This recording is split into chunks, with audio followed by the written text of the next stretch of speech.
Hey guys, it's Paul from Yoga Dough. I just wanted to intro my blog real quick, but before I do that, I wanted to intro my book, my debut book, Everything I Thought I Was and What I Came to Be. It's available on author paulnijar.com.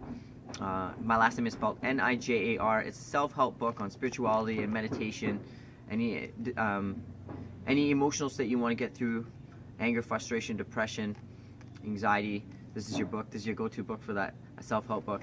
Anyhow, back to my blog. My blog is about the greatest challenge you will ever have to face. And not everyone chooses to face it because it is that challenging. Is it climbing Mount Everest? Nah, there's something a little bit more challenging than that. How about going to study for your law degree and challenging yourself to, pass the bar exam? Those are very challenging. Or is it stepping into the octagon and learning how to fight someone?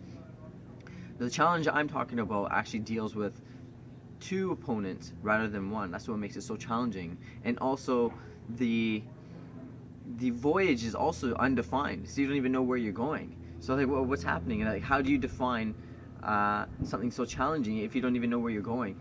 And this challenge that I speak of is none other than the spiritual path. And not everyone decides to go on the spiritual path. It's not for everyone.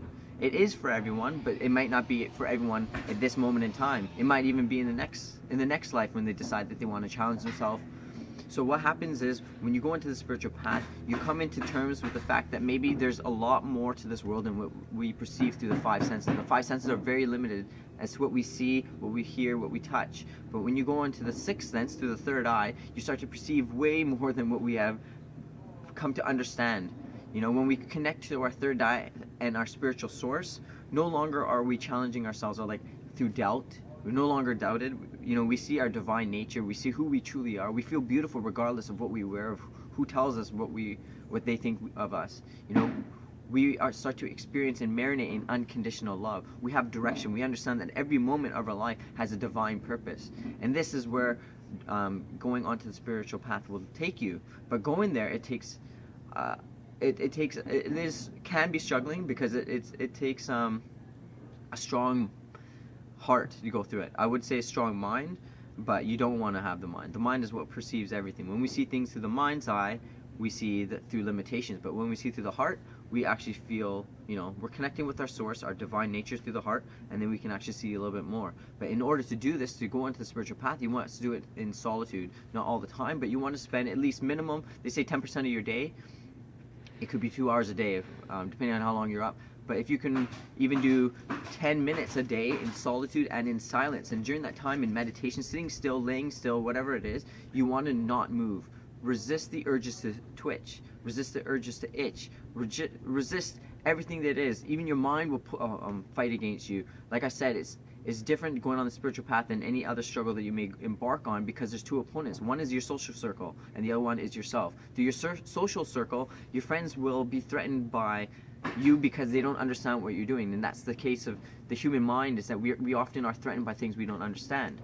So in that case, your friends might be pulling you away, like, what are you doing? You're acting all crazy. You're hanging out on your own all the time, or you're what are you doing? We don't understand. You're not coming out as much. You're not doing this and that. And that's the challenge. You have to battle, well, do I want to stay within my social circle, or do I want to try to evolve my spirit further? Both are fine, but they offer a little bit a different awakening through your life experience. The other challenge that I mentioned is being in solitude. It's not easy. Not everyone likes to be alone. And when you are alone, you're not fighting other people, because when you're fighting people, you can just distance from them. People you don't desire to be around, you just, step back from them. But can you step away from yourself? And that's the challenge. And that's what we essentially have to do, because ourself is a role that we are playing. Me being Paul Nijar is not who I truly am. I am a light being, as you are. We are infinite light beings. This body that I'm in right now will age and decay, and it will play its course through time. But my soul, or your soul, will not. It goes on for eons. So what you want to do is, in your meditation, you want to resist the urge to twitch, move, or whatever, because any movement, any subtle movement, brings the association back to your body, and that's what we're trying to transcend right now. So as you sit in meditation and you focus on the subtle energy, as you focus on this energy, it starts to become more bigger and bigger and bigger, and then you feel like you're no longer in your body. You're no longer bound or shackled within the flesh. You can go anywhere, and that's a challenge, because you don't know. First of all, you don't even know where you're going. But at the same time, the reward within the challenge is greater than any numerical value can ever be offered here. It's better than any first prize medal, any trophy, any, paid vacation, because you will be able to transcend the body, and you can go distances further than you can drive, further than you can fly, in distances that you've never even imagined, or you could only imagine, because they do exist. And that's the beauty of walking the spiritual path. And there's a lot of ways, that different methods that people will embark on through this. Some people will stop drinking, they will stop doing drugs, they will stop eating meat. Some people will just live a life of celibacy. There's no rule as to what one. It's just whatever one resonates with you. And just the main key is to bring awareness to every life moment that you have, every waking moment, every sleeping moment, every moment of stillness, and realize that every moment of your life is a meditation. And the reason why it's a meditation, because it brings you to a further evolution of your spirit. The more you learn through your meditation, and just feeling the air touch your skin, or the sun beaming down on you, and the wind shaking the trees, that sound that it creates, they're all vibrations, and you're connecting with the vibration. And you are that vibration. So this spiritual path, it is difficult. There's a lot to talk about. I don't want to talk too much about it, because I want you to read my blog. It's available at www.paulnijar.com. My last name is spelled Nijar. Check it out, and also don't forget to check out my book.